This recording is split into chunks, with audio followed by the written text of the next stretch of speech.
अरे सारे true crime fans, आज हम जाने वाले हैं अनसॉल्व्ड मर्डर मिस्ट्रीज की ठंडी दुनिया में। ये रहे वो 10 केसेस जो डिटेक्टिव्स को आज तक परेशान करते हैं और कम्युनिटीज को डराते हैं। 10 the zodiac killer.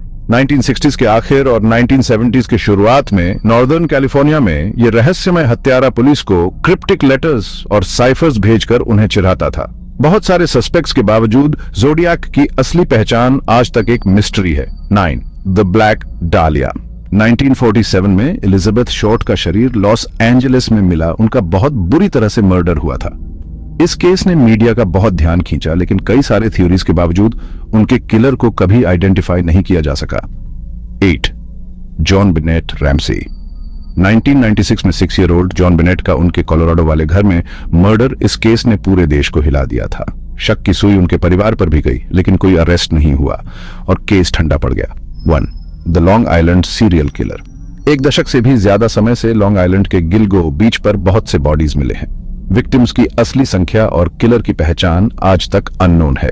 1 the axeman of New Orleans. 1918 to 1919 के दौरान न्यू ऑर्लियंस में एक्स मर्डर्स की एक सीरीज ने आतंक फैला दिया था। किलर ने क्रिप्टिक मैसेजेस छोड़े थे और कभी पकड़ा नहीं गया। 1 the boy in the box. 1957 में फिलाडेल्फिया में एक कार्डबोर्ड बॉक्स में एक छोटे बच्चे का शरीर मिला था। बहुत कोशिशों के बावजूद उसकी पहचान और मौत के सर्कमस्टेंसेस आज भी अननोन हैं।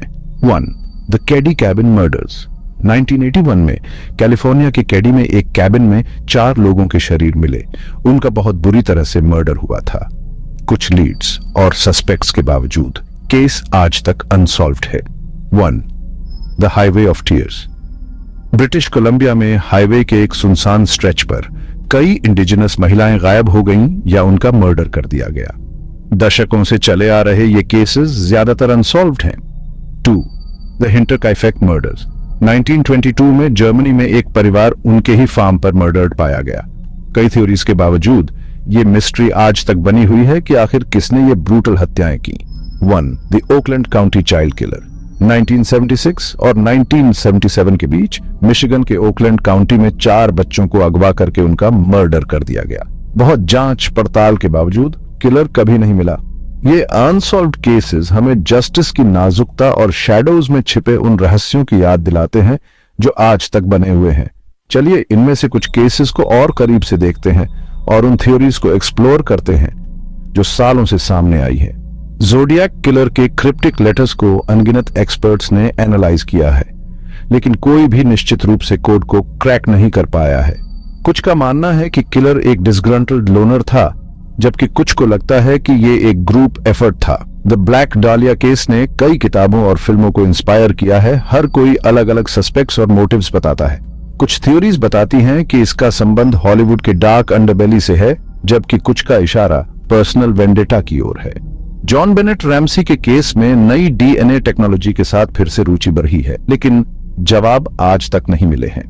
थ्योरीज एक इंट्रूडर से लेकर फैमिली मेंबर तक जाती हैं, लेकिन कोई ठोस सबूत नहीं मिला है। The long island serial killer के केस में फोरेंसिक साइंस में एडवांसमेंट्स के साथ नए सिरे से प्रयास हुए हैं। इन्वेस्टिगेटर्स को उम्मीद है कि नई टेक्नोलॉजी आखिरकार किलर को जस्टिस के कटघरे में लाएगी। The axeman of New Orleans ने अपने पीछे डर और अटकलों का सिलसिला छोड़ दिया। कुछ का मानना है कि किलर कोई लोकल था जिसके मन में ग्रज थी, जबकि कुछ को लगता है कि वो कोई घुमंतू था जो वहां से गुजर रहा था। The boy in the box case में मॉडर्न टेक्नोलॉजी के जरिए उस छोटे विक्टिम की पहचान करने के कई प्रयास हुए हैं। इन कोशिशों के बावजूद बच्चे की पहचान और उसकी मौत के सर्कमस्टांसेस आज भी एक रहस्य बने हुए हैं। The Keddie cabin murders documentaries और ट्रू क्राइम शोज का विषय रहे हैं। हर कोई अलग अलग एंगल्स एक्सप्लोर करता है। कुछ का मानना है कि मर्डर्स पर्सनल वेंडेटा का नतीजा थे, जबकि कुछ को लगता है कि यह वायलेंस का एक रैंडम एक्ट था। The highway of tears cases ने कनाडा में इंडिजिनस महिलाओं की दुर्दशा की ओर ध्यान दिलाया है। जागरूकता और कोशिशें बढ़ने के बावजूद इनमें से कई केस आज तक अनसॉल्व्ड हैं। द हिंटरकाइफेक मर्डर्स ने फैमिली फ्यूड से लेकर सुपरनैचुरल एक्सप्लेनेशन तक कई थ्योरीज को इंस्पायर किया है। इतने समय बीत जाने के बावजूद ये केस आज भी इन्वेस्टिगेटर्स के लिए इंट्रीगिंग और बैफलिंग बना हुआ है। The Oakland county child killer case में डीएनए टेक्नोलॉजी में एडवांसमेंट्स के साथ फिर से रुचि बढ़ी है। इन्वेस्टिगेटर्स को उम्मीद है कि नए सबूत आखिरकार विक्टिम्स के परिवारों को क्लोजर दिलाएंगे। ये अनसॉल्व्ड केसेस हमें जस्टिस की नाजुकता और शैडोज में छिपे उन एंड्यूरिंग मिस्ट्रीज की याद दिलाते हैं। अगर आपको ये वीडियो पसंद आया तो लाइक और सब्सक्राइब करना न भूलें और ऐसे ही ट्रू क्राइम कंटेंट के लिए हमारे साथ जुड़े रहें। Stay safe out there. Thanks for